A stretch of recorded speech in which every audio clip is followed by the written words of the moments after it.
안녕하세요. 월세 여왕 리나쌤입니다. 오늘은 우리 고시원을 왔어요. 수강생분께서 인수한 고시원이고요. 여기는 프라자 상가에 있는 고시원입니다. 지하부터 최상단까지 각각 상가를 분양해서 만든 상가가 프라자 상가고요. 그 가운데 층에 우리 고시원이 위치하는 경우도 왕왕 있습니다. 보통은요, 상업지역의 프라자 상가들이 많고요. 역 주변에 프라자 상가들이 혼재되어 있습니다. 여기는 방이 25개로 이루어진 올 원룸입니다. 2억 초반대로 인수를 하셨고요. 현재 500만 원 조금 넘는 순수익을 내고 계십니다. 안에 들어가면서 우리 프라자 상가에 대한 이슈들을 몇 가지 말씀드려 보도록 할게요.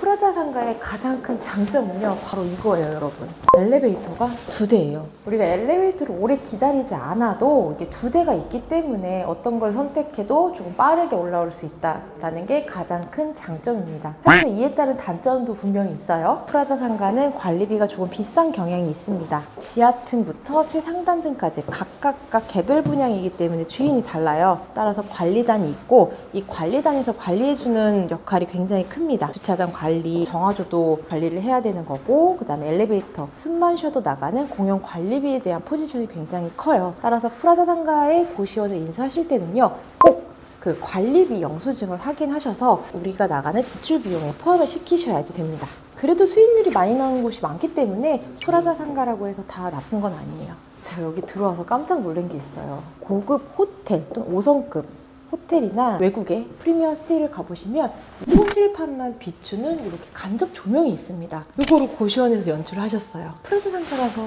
복도 폭은 굉장히 크고요. 조금 특이한 구조로 이루어져 있어요. 건물 자체의 모양이 특이하다면 안에 방 구획도 특이하게 들어가기 때문에 재밌는 구조를 많이 만날 수 있는 게 프라자 상가의 특징입니다. 빈 방이 있어서 한번 보도록 할게요. 방 안에를 보시면은 화장실, 그리고 뭐 옷장이라던가 침대, 그리고 책상, TV까지 전부 다 올인원으로 이루어져 있어요. 아까 말씀드렸던 것처럼 여기 구조가 되게 특이하죠. 처음부터 고시원을 생각하고 만든 건물이 아니라 구획이 된 후에 고시원의 신설이 이루어지기 때문에 외창과 내창의 구조가 조금 특이하고 재밌는 경향이 있는데요. 여기는 구조를 너무 잘 빼셨어요. 삼각형 모양의 방이지만 뭐 책상과 의자 당연히 들어가고요. 이쪽 면에다가 딱 알맞는 사이즈의 침대를 두고, 그리고 TV까지 위에 붙박이장까지 완벽하게 또 구성을 해주셨습니다. 이제 넓어 보이지 않나요? 훨씬 더? 안에 화장실이 있는데 변기랑 수건거리 이런 것도 다 준비가 되어 있습니다. 이 구조가 또 재밌는 게요, 여기는 변기 공간과 세면대 공간을 잘 구획을 해서 맞췄기 때문에 여기 공간도 생각보다 널널해서 깜짝 놀랐어요.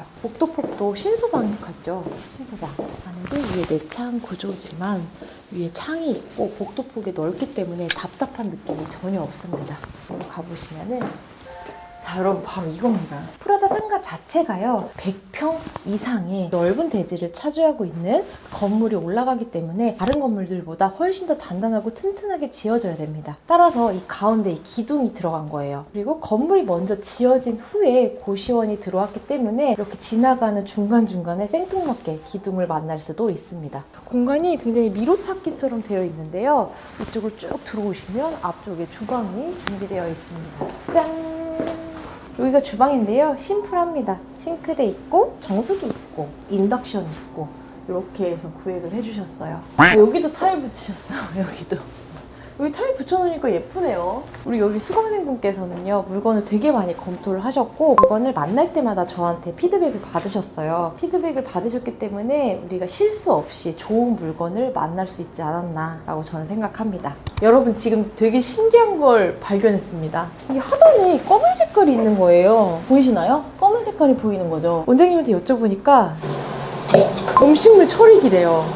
이걸 누르면 쌓여있는 음식물이 알아서 파쇄돼서 내려가는 거예요. 우리 입주자분들께서 좀 쾌적하고 청결하게 쓰시기 위해 이 비싼 음식물 처리기까지 설치를 해주셨습니다. 이건 또 몰랐네. 여기도 보면 기둥이 우리를 맞이하고 있어요.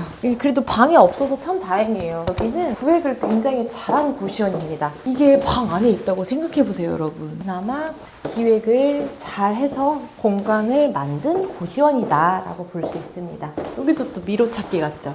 들어가서 좌측으로 픽 돌면 이쪽에도 주방이 있고요. 프라자 상가에 있는 고시원 장단점이 있을까요? 네, 장단점이 극명합니다. 첫 번째 장점은요. 지하 주차장 공간을 쓸 수 있다. 각 층마다 개별 분양을 했고 각 층마다 임대인 또는 임차인이 다르기 때문에 그 면적에 따라서 주차권을 줍니다. 무료 주차권이라던가 그 면적에 따른 뭐 한 달에 그 할당량의 주차권을 주는데요. 그렇기 때문에 입실 하시는 분들 주차가 좀 원활한 부분이 있어요. 두 번째는요. 엘리베이터가 있습니다. 보통의 고시원은 엘리베이터가 없는 경우가 많아요. 따라서 계단을 다 걸어 올라가야 하는데 프라자 상가는 엘리베이터가 있습니다. 한 대? 아니요. 한 대 있는 프라자 상가는 거의 못 봤어요. 2대에서 3대까지도 준비가 되어 있기 때문에 편리하게 우리가 출입을 할 수 있다는 점이 장점입니다.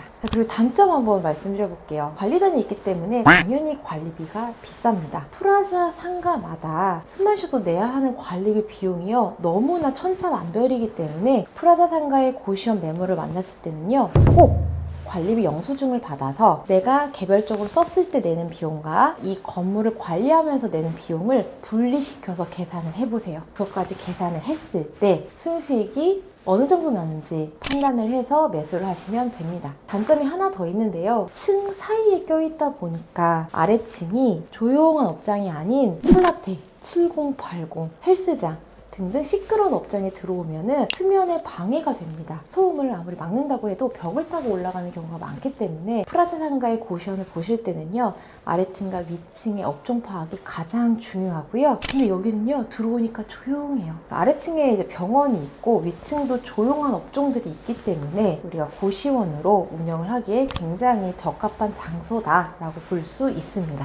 이런 내용을요. 제가 강의를 통해서 다 말씀을 드립니다. 그리고 개별적으로 물건을 가지고 오셨을 때 또 여러 가지 보는 방법들이 있거든요. 방법론적인 것을 많이 알려드리기 때문에 실패하지 않는, 실수하지 않는 고시원 창업을 쭉 이어나갈 수 있으십니다.